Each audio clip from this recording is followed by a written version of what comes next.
Halo guys, balik lagi dengan Mimin di sini. Bagaimana kabar kalian? Semoga baik-baik saja dan sehat selalu. Melanjutkan cerita Jujutsu Kaisen chapter 65, Mimin bakal membahas Jujutsu Kaisen selanjutnya, yaitu chapter 66. Di chapter sebelumnya, Gojo Satoru dan Suguru Geto berada di kelas diberikan misi untuk mengawal wadah mah dari Master Tengeng.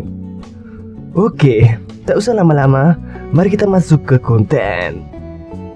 Nah, masih flashback di kehidupan Gojo Satoru yang masih duduk di SMA Jujutsu sebagai murid.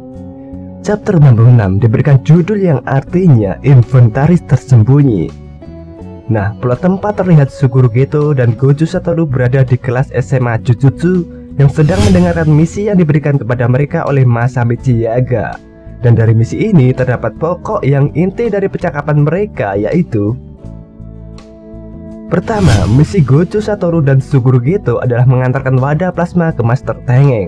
Dan yang kedua, Master Tengeng memiliki kekuatan kutukan, di mana disebutkan adalah keabadian yang berfungsi menghentikan penuaan.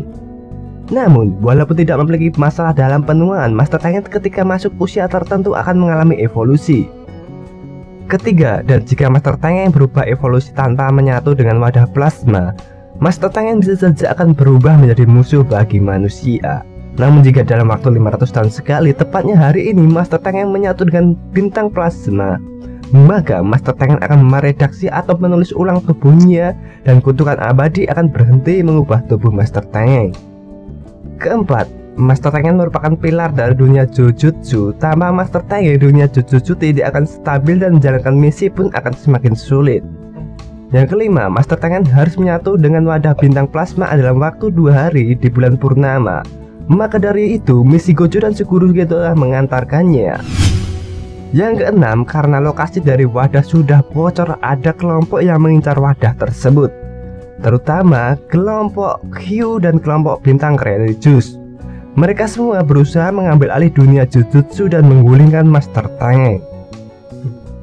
Kemudian, berangkatlah Gojo dan Suguru Geto menuju ke misi mereka.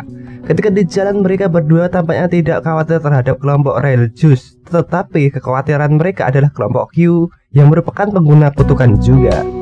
Namun sepertinya biasa, Gojo tetap percaya diri bahwa dia kuat dan pede bahwa misi ini tidak akan ada masalah. Nah, saat Suguru Geto komplain dengan sikap Gojo yang percaya diri dan sikapnya kasar dan ceplas-ceplos terhadap para guru dan atasan, tiba-tiba terjadi ledakan di atas gedung, tepatnya di tempat wadah plasma bintang tersebut.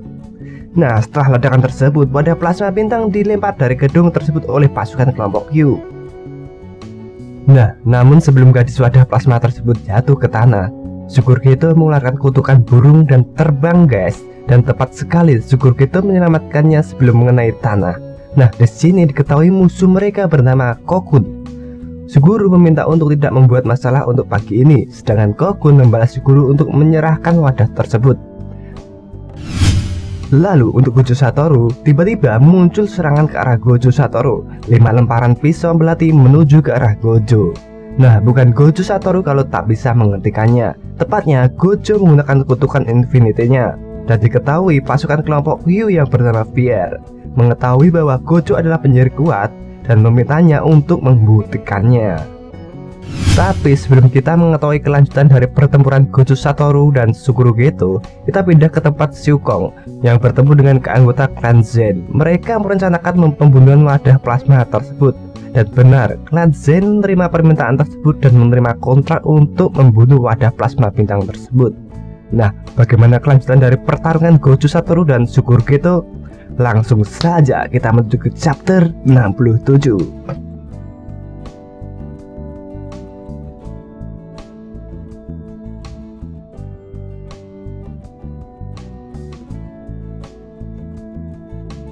Di chapter 66, Gojo Satoru dan Suguru Geto akhirnya bertemu dengan bintang plasma yang diketahui namanya adalah Riku Amanai.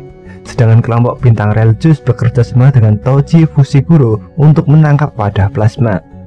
Nah, di chapter 67, Suguru Geto dengan mudahnya melumpuhkan Kokun dari organisasi Q. Namun Kokun masih belum kapok, dan dia masih mengancam bahwa prajurit Q bernama Pierre bakalan mengalahkan mereka. Namun yang terjadi, Pierre tampaknya sudah dikalahkan oleh Gojo Satoru yang membuat Kokun terkejut dan tak bisa berkata apa-apa, guys.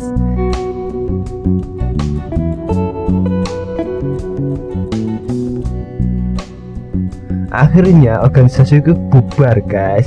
Nah, sementara Xiukong dari kelompok bintang religius dan Toji Fushiguro sedang berada di tempat pacuan kuda guys. Rupanya guys, Toji Fushiguro berencana melemahkan Gojo Satoru dan Suguru Geto dengan menggunakan 30 juta yen dengan cara membayar pembunuh bayaran. Namun bukannya uang tersebut bertambah guys untuk membayar kroco-kroco untuk melemahkan Gojo Satoru. Namun 30 juta yen itu mungkin ya akan habis karena jagoan kuda dari Toji kalah. Nah, di sini Xiukong juga menanyakan keadaan Megumi guys. Namun sebelum pertanyaan itu terjawab, kita kembali ke wadah plasma. Reiko Amane terbangun, langsung saja menyerang Gojo karena Reiko menganggap Gojo dan Geto akan membunuhnya. Nah, diskusi antara Gojo dan Geto untuk mengamankan Reiko Amane dari pembunuh lain. Lebih baik ia dibawa ke SMP Renkoku daripada jauh-jauh kembali ke sekolah Jujutsu. Itu pun karena permintaan Master Teng. Kemudian yang dibawa Reiko ke Amane ke SMP Renkoku. Nah, di sini ditunjukkan misi yang sebenarnya adalah membiarkan wadah plasma bernama Reiko Amane untuk menikmati hidupnya. Karena setelah bergabung dengan Master Tengeng, semua yang disayangi Reiko Amane atau wadah plasma tidak akan bisa melihatnya kembali. Lalu ketika Reiko berada di SMP Renkoku dan Geto memasang boneka kutukan pengawas, setelah beberapa saat waktu Geto menyadari bahwa dua boneka kutukan miliknya terbunuh. Ini menandakan bahwa ada musuh yang mendekati wadah plasma. Kemudian Suguru Geto memutuskan untuk segera menuju kelas Reiko Amane. Nah, di chapter ini ditunjukkan dua kroco yang dibayar 37 juta yen untuk membunuh Reiko Amane atau wadah plasma oleh Toji Fushiguro untuk melemahkan Gojo Satoru dan Suguru Geto. Nah, terlihat penampilan mereka adalah satu kakek-kakek dan satu lagi pria yang memakai topeng mirip penyanyi Marshmello. Nah, di siapa pembunuh wadah plasma yang dikirim oleh Toji Fushiguro? Jangan lupa subscribe untuk melanjutkan cerita karena chapter 67 sampai di sini guys. Oke, sekian dari Mimin. Mimin minta maaf jika ada salah kata atau pengucapan yang tidak benar. Nah, sampai jumpa di video Mimin selanjutnya.